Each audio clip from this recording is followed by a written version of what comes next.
All right, boys, welcome back to another trade recap. Today we're going to be talking over my trade on Monday. It was a half day today.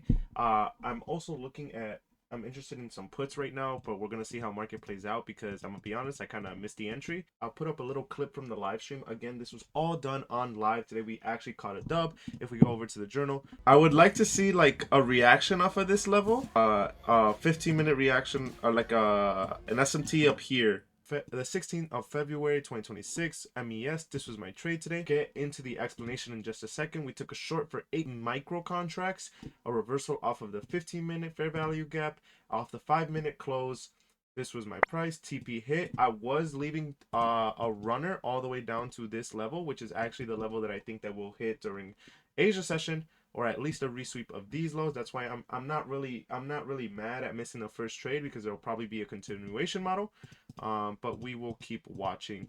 If we head into trading view really quickly and we go back to 8:30 market open, we had a slight dump, if I remember correctly, where price just kind of went down for a little bit. Now, some people joined my chat and said, oh, I got out in off of this 1 minute entry. Completely okay, completely okay. Me personally, I just don't enter off of that. We had a touch of this level and then price started to reverse up a little bit, and I wanted to see a tap into this fair value gap. I called every single move today, literally every single move, including the SMT, including the resweep on live. I did not let anybody distract me today. It was just me. So I waited for a tap into this 15-minute. Notice that if we look right here, you're gonna look, make sure you guys are looking at the bottom time frame, right? We're looking at 9 a.m. You see how at the bottom it matches both 9 a.m.s, right? We're looking at 9 a.m. and we had a tap into this fair value gap on NQ, but on ES we did not have a tap into the fair value gap. So this is NQ over here.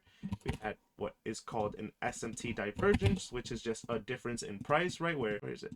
Where price goes for the same level, but indice can tap it and the other one doesn't, creating a divergence in price, which is an indicator to me that price is going to want to react off of a certain level. Continuing that, I waited a little bit longer to see for an invalidation in price, or an invalidation that price didn't want to continue higher. I actually didn't get in right at the first candle. I wanted to see a complete closure below this 5-minute. I believe we also had a 3-minute, but the 5-minute was just bigger and looked better.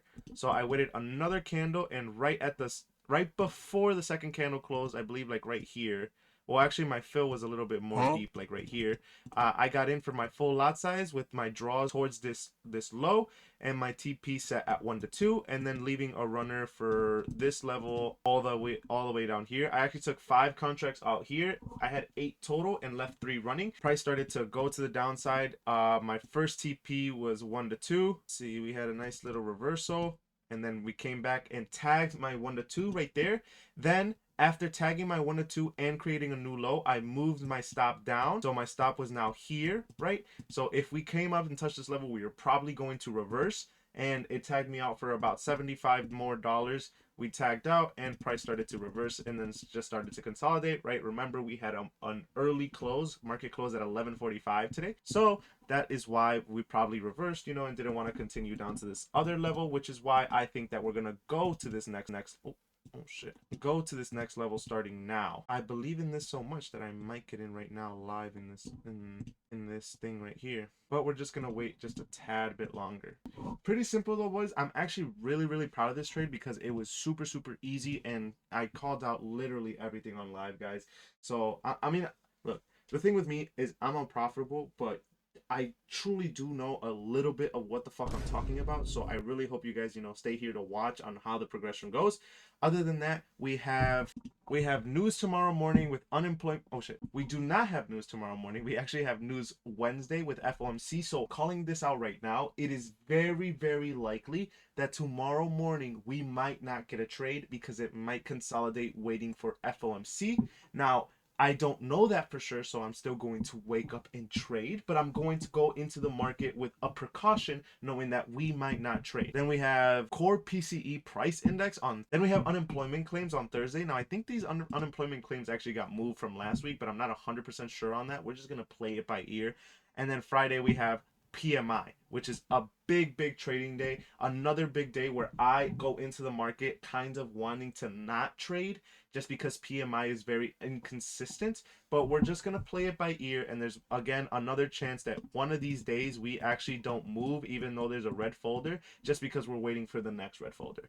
Other than that, boys, I have soccer in about 20 minutes, so I'm gonna try to edit this video as fast as possible, get it out to you guys, and go to soccer because I still need to lose this weight. Because if I'm not mogging, then we're not. What are we really doing? You know what I mean? So, please, boys, make sure that you guys pray before you go to bed. If you guys have been being bad boys, make sure you ask for forgiveness, and I'll see you guys tomorrow morning. Make sure you guys join. I might not be trading on TikTok live anymore. It might actually be on either Twitch or Kick. I'm not 100% sure yet, but I did ask my Instagram. Make sure you guys follow my Instagram at Ronaldo Trades with 2S, where I should trade live. And for the most part, we had a 75% vote Kick, which I actually prefer because I get to be my authentic 100% self and say words that you guys think I can't be able to say, but it's part of my vocabulary, and I don't really care what you guys have to say behind a screen.